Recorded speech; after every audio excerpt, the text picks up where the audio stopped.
Hapit na madugta ang patayng lawas sa usa ka masuso nga nabangalan sa Bakawan sa Barangay Cambilao, Bai City, Negros Oriental. Nakitaan sa mga mananagat sa lugar ang nasangit sa gamot sa bakhaw ang patayng lawas sa maong masuso.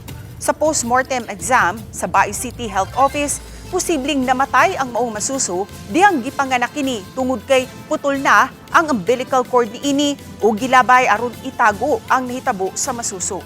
Mato ni Police Lieutenant Colonel Ricardo Tiro, ang hepe sa Bai City Police Station, nga gisusi na karon ang record sa City Health Office ug sa mga barangay health center sa mga barangay Cambilao ug Luok.